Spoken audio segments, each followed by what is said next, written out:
welcome to another episode of Backseat Stories. We just departed Santa Paula. I had to go back. I have to say, am I the first person ever have to fly with you twice? You are. Why, thank you. Yep. Thank you.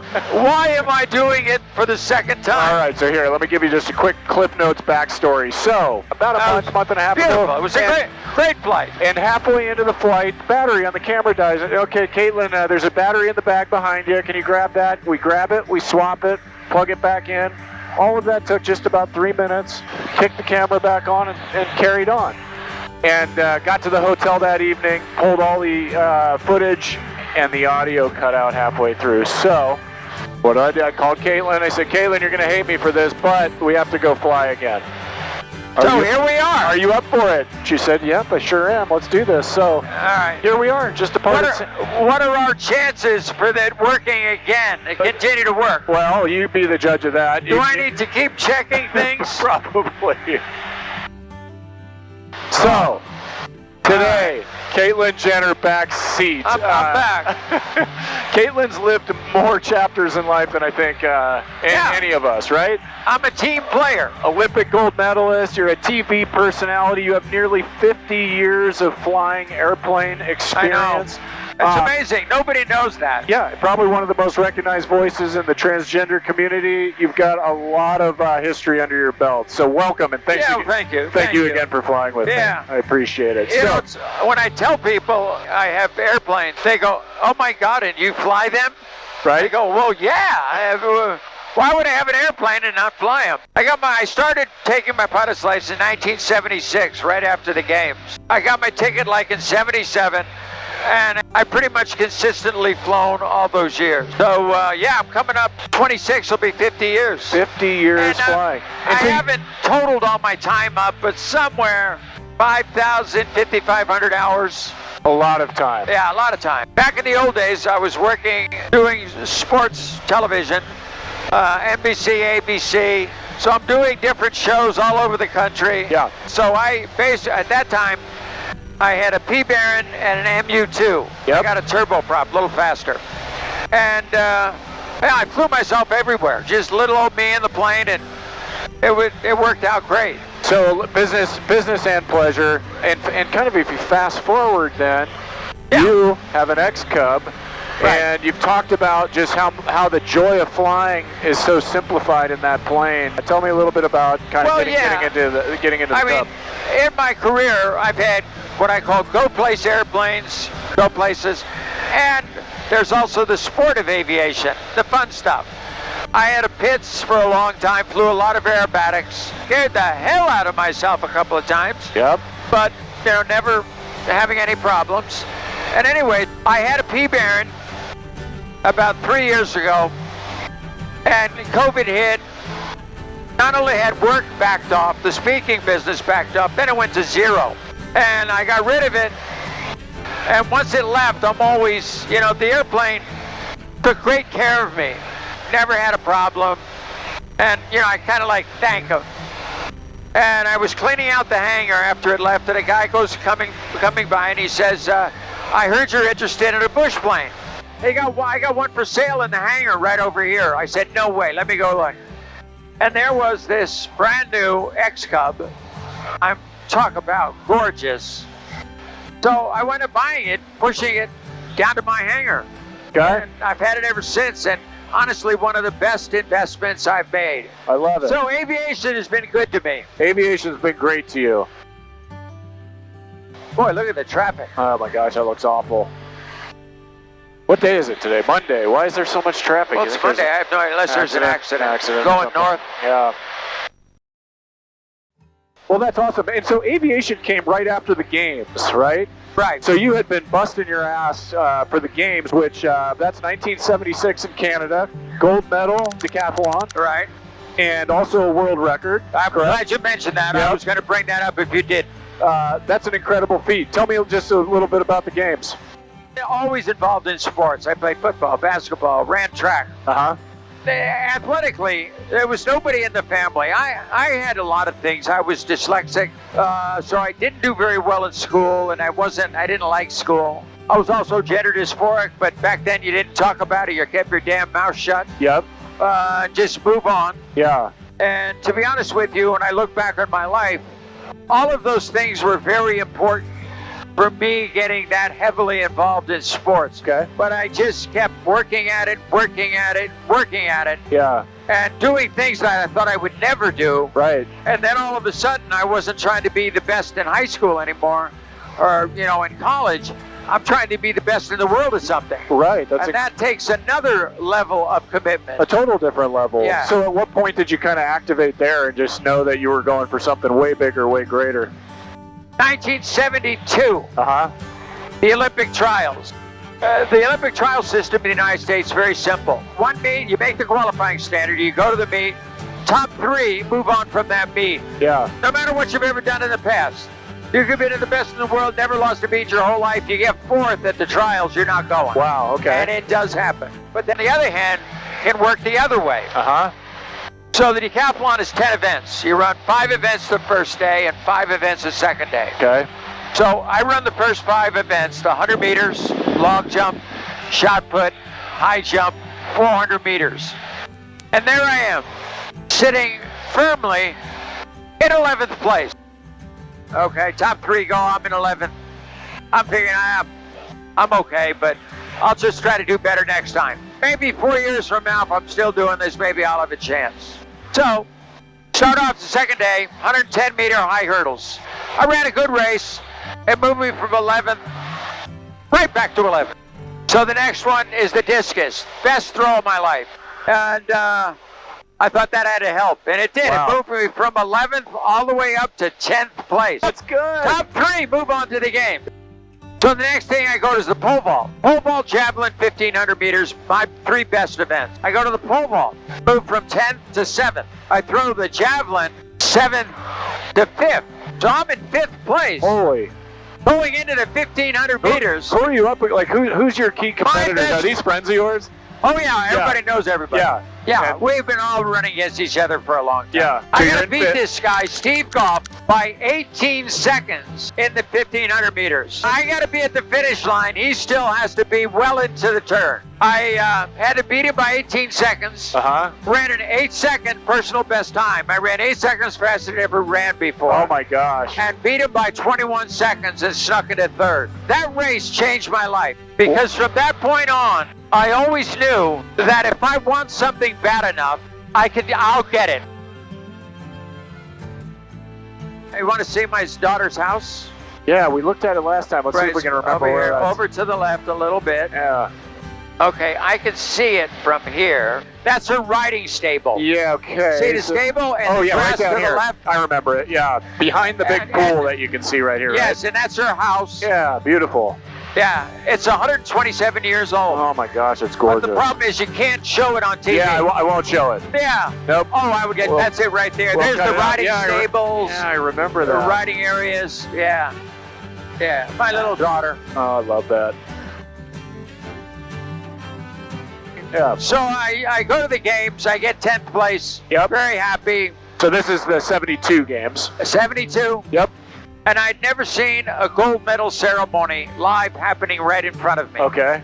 This guy, Nikolai Avilov of the Soviet Union, he won, set the world record, scored 8,454 points. I watched him get his medal. Yeah.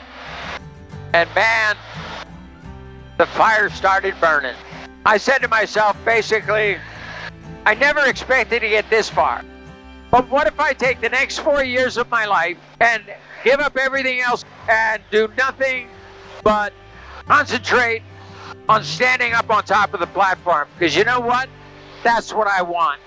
I could see it, I could feel it, I could touch it. Yes. It was right in front of me. All I had to do was work. I left the stadium. I was more pumped up after the competition was over with than I was before the After competition. seeing that because I knew where I was going. I So- couldn't sleep that night, and at midnight I said to myself, what are you doing laying in bed? You've only got 4 years to pull this off. So at midnight, after running the decathlon for 2 days, I went for a run through Munich. Oh my gosh. So I could work off some Steve, and that was pretty much the obsession from that point on. I love that. That's such a cool story. So 4 years later, world record, gold. That's 2 years after that, I got ranked #1 in the world. By 1975, I broke the world record. I broke Avilov's world record. Okay. And because I wanted to get the world record before the year before the games. Yep. So the rest of the world knows who they have to beat, and that's me. I ran the 100 meters, which is the first event. I ran 10:94 at 9 o'clock in the morning. My best 100 meters of my life. My legs were so fresh, so prepared. I just thought to myself, it's over, guys. You can all go home. I got 9 events to go, but if I'm that on and my legs feel that good, you can all go home. I couldn't have run a better beat than I did. But here we are, too, 2025. You have been through some instrumental stuff over the course of the last 10 years. I think this is the 10-year anniversary of the gender transformation. That's been kind of a whole new world, and also sort of a blessing in disguise on your mental health and everything else. I have 10 children. Yep. My 25th grandchild is in the oven. Yes. A lot of kids. I'm very blessed. That I have so much family. I had struggled with this my entire life. I did a book, Secrets of My Life. And at first they wanted to say the secret of my life. And no, I had so many secrets, it's a joke. I told all of the things that I had been through, and I had been through hell. When you suffer with your identity like that, it's a real big struggle. And I had the double whammy because I was a public figure. Right. And I did a lot of stupid things, never got caught, and on and on and on, just to try to find some salvation in myself. In the 80s, I took about 6 years of my life, and I lived by myself in Malibu. And experimented. I thought I was going to transition before the age of 40. I got to 40, and I just couldn't do it. I just couldn't do it. I said, you got to get back into life. That's when I met Chris. Okay. We hit it off. We had 2 kids, great family life, and then that ended. And there I was back in Malibu all by myself. The press was all over me. Every place I went, I had paparazzis following me. It was just, life was horrible. There wasn't one time that I ever said, oh, okay, I have to do this. I just kind of slowly walked into it. Talking to all my children and everybody that's important in my life, I got to try this. There's nothing better than to be able to wake up in the morning with no secrets and just be yourself. When I came out, I knew I couldn't do it privately. I met with my old PR guy named Alan Nirov, who I had told him back in the 80s about myself and the things that I was struggling with. So he is one of the very few people that knew anything. And I said, I got to do this. Unfortunately, I have to do it publicly, because if I do it privately, then you're just going to wind up being in the tabloids all the time. This is a very big story. If we do it right, it could do a lot of good for understanding. I told him I liked Vanity Fair, just as I thought they were a great magazine. As we were going through this process, ABC called, because I did the first TV interview with Diane Sawyer before I even transitioned. So this was before. I don't want it to be in the tabloids. I want it to be hard news, Diane Sawyer, not just about me, but about this entire situation that's out there. And she did a great job. Highest rated show she ever had. Interesting. Still to today. Wow. And then that was followed up by the cover of Vanity Fair 2 months later. Okay. I technically came out on the cover of Vanity Fair. Got it. Okay. I had a killer picture. I had Annie Leibovitz, one of the great fashion photographers, at my house with all the windows covered so the media wouldn't know it. I had never had anybody else do my makeup. The picture couldn't have been better. I was actually shooting another show in my makeup chair in my bedroom with my makeup artist, Kip. And we knew it was coming out pretty soon. And then my daughter calls me, Kendall. Dad, I just saw the pictures out. She goes, oh my God, and it looks great. Yeah, that was right then. I'm out. Yep. I don't have to lie anymore. I don't have to cheat anymore. I don't have to do anything. But I still don't know what the reaction's going to be. Is it going to be good? Yeah. Is it going to be positive? You know, you go from people look at the Olympic Games and everything I had done up to that point. You go out physically, get the title of the greatest athlete in the world, break world records, and people would go, why would you give up all that to go to this image? Yeah. And I just said because I had to. I didn't really have that much of a choice, or else I was going to live out my life absolutely miserable. Over 10 years, I've seen the trans issue be used heavily by the left and the right some. At first, I kind of thought it was this is kind of new and kind of good. But then I started really feeling used. And I was, in a lot of ways, a lot of the cause of why this is getting such a big media issue. See, when I was young, you don't even know about it. Right. There wasn't even a word for it. Yeah. Just keep your mouth shut and move on, you know? And now, these kids, they're so open to so much information at such a young age. And you take a very young mind and you throw all of that information into their head, and it's not a good thing. I know I raised 10 kids. It changes every week. I really felt like trans people are being used. I really started to change my thinking about it. Right after I came out, you know, they gave me all these awards, this and that. And they gave me Glamour's Woman of the Year award. At the time, I was ecstatic. I thought that's really pretty nice. Yeah. So I went, accepted the award, but as time has gone on, I've seen how they've used me. Yeah. And I'm a trans person. I suffer from gender dysphoria. I wake up in the morning and I be myself all day. Right. But not female. I'm not XX, I'm XY.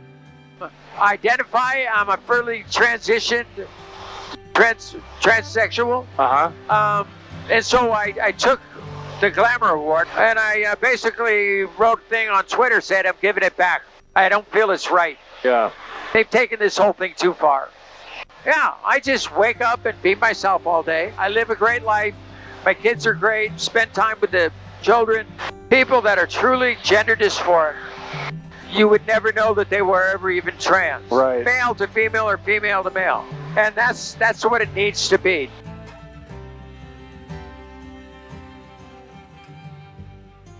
Caitlyn Jenner, what a pleasure to fly with you. I'm so glad to have met you in this world and in this lifetime that we have. And yeah, your stories are incredible, and it's fun to have you in the back seat. And I also love that you love aviation. It makes it simple. You know what? Life is good. Life is good. Life is good. I always encourage people, especially young people now, men and women. Yep. Go get your pilot's license. It's an incredible. It'll be the best thing you've ever done in your entire life. It opens up a whole nother world. It does. Of friends, of community. Yep. Yeah. Sights to see. I think seeing everything from overhead is just a totally different perspective that very few get to see and experience. Well, Caitlyn, thanks for doing this round 2. I'm really fingers crossed that we don't have a round. I'm hoping that the audio worked. If we have a round 3, we're in trouble. Yeah. Everything's beeping red, so I think we're in good shape. All right. All right. Well, I appreciate your time. Let's get the weather in now. We'll get out of here.